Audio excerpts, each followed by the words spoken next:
Hey guys and gals, what's going on? Me, Son here, and today I'm going to be talking about a movie that I thought was pretty intense. I guess you could call it like a black comedy. It's listed as a crime comedy drama on Wikipedia, which is also made in mockumentary form.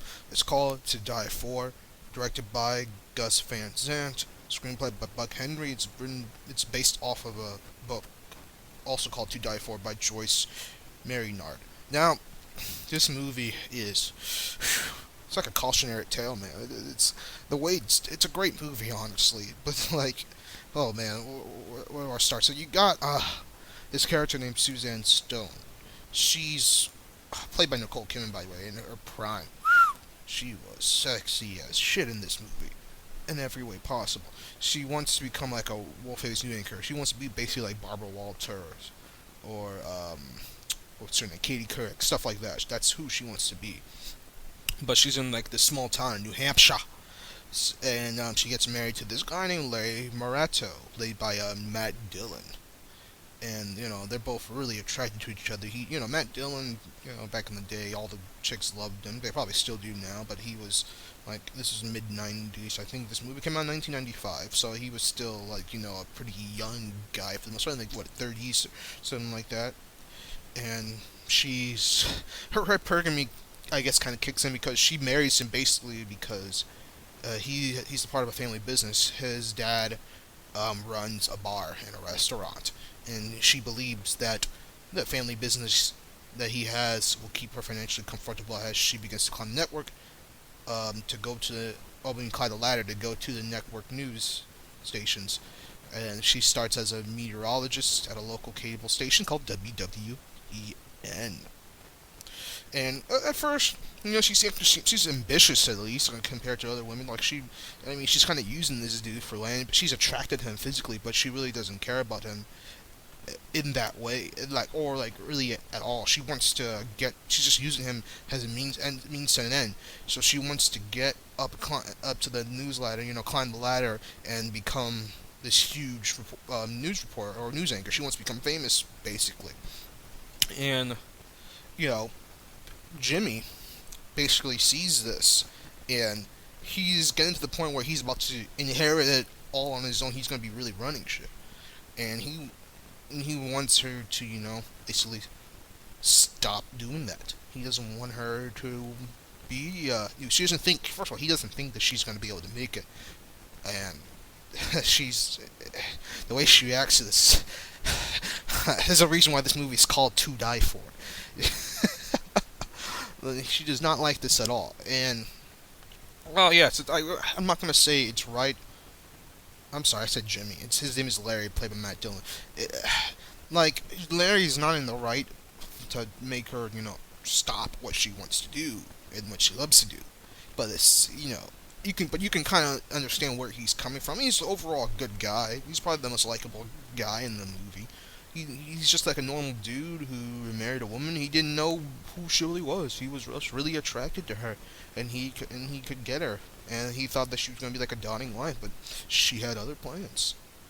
And so after he basically tells her, "Look, stop what you're doing. Come work with the restaurant." He wants her to like videotape, like open mic nights for music and comedy at the restaurant slash bar. She decides to plot to kill him. So what she does is she's actually doing this stupid project called Teens Speak Out, and only 3 people sign up. And she uses her subjects, or like these kids. But one's played by Joaquin Phoenix, and Casey Affleck's another one. They're Jimmy, Russell, and Lydia. Lydia's played by Allison Fulton, and she uses these kids to basically kill Larry. What she does first with it's funny with Jimmy that she for some reason she picks him over Russell and begins to fuck him. Like they fucked a lot apparently, and she basically lures him into be able to ask Lydia to get the gun that's needed to go kill Larry.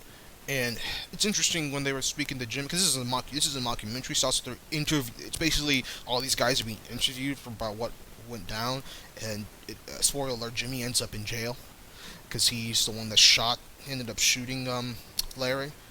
point blank. Basically, he's kind of an idiot, and he says like he basically compares her to like the zombie movies where like a zombie movies where they have to eat the flesh and like steal your soul and shit like that. That's what she basically did to him. She stole his soul. Like he bought into her. I actually would liken her more to a vampire. Like she preyed on this poor dude who was defenseless against. I mean, the first time he saw her, he couldn't help it. And I remember I was watching Nicole Kidman's rare form in this movie. She was really really good looking in this movie, and if I was getting that reaction, imagine Jimmy, and then Russell as well, who also hated it, and then Lydia, who I don't know. I get lesbian undertones, but maybe she just wants to be friends with her. So they end up killing him. But the thing is, all these four people are kind of stupid, because first of all, they were sloppy as shit.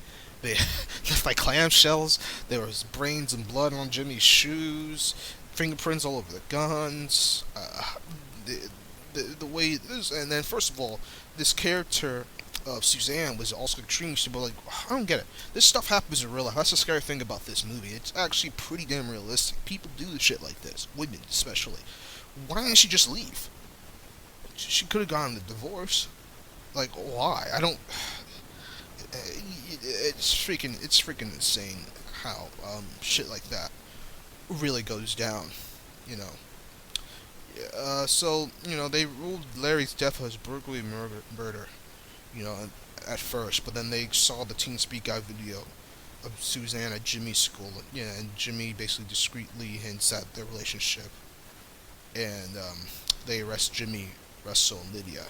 So she shouldn't have handed that in. Then Lydia made a deal with the police to converse with Suzanne. She's wearing like a wire. She's got this wire taped onto her, or a tap. I mean, taped onto her. And then Suzanne reveals everything, but she got acquitted by the court because it was entrapment. And but don't worry, she doesn't get away with that. And this badass twist. Another spoiler alert. Larry's dad, who's Joe, he basically hires a hitman to go kill her. And for all you guys, this is a big spoiler alert. For all you guys who've seen The Simpsons when Lisa was skating around the ice rink to that song, must be the season of the witch, must see the season of the witch, yeah, must be the season of the witch. That was from this movie. I didn't know that until yesterday. That was cool. Yeah, that's from this movie. But I'm just saying, it's impressive how a movie like this got made, but I can see why movies like these don't get made a lot, because look at the budget, $20 million. The box office, $514.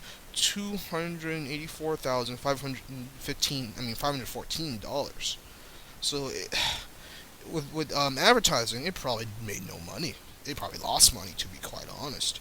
If it's lucky, then it fucking got even. But there's a reason why these types, because it got good reviews. Critics liked it. It got like an 87% Rotten Tomatoes. Roger Ebert gave it 3.5 out of 4 stars, and their acting was phenomenal. I mean, Nicole Kidman kills it as Scare. She's so true in her portrayal.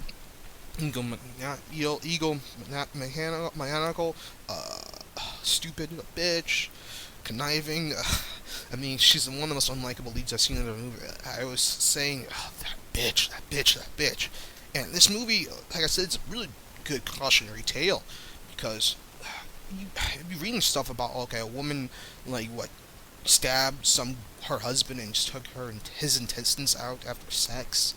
Women counting hitmen to kill their husbands. I mean, hell, Phil Hartman's wife, the way Phil Hartman and his wife died, Phil Hartman's wife shot him and then killed herself. I think the kids were in the house too. It's shit like that happens. It's fucked up. This was before. This was like a few years before all that shit went down with Phil Hartman. But it's interesting that Gus Van Sant directed this movie, because he's actually a gay man. So maybe he can take a step back, because he's not really involved with women that way, and kind of look at a situation and see how this could happen. This could really. I think this is actually based off a true story. It was based off of I want to say Pamela Smart. It's based on a story of Pamela Smart, where she hired like a young lover to go kill her husband, and let's see what happened to Pamela. She's currently serving a life sentence at Bedford Hill, so she didn't die like the character in the movies, but she's serving a life sentence right now. She got her husband Greg Smart killed.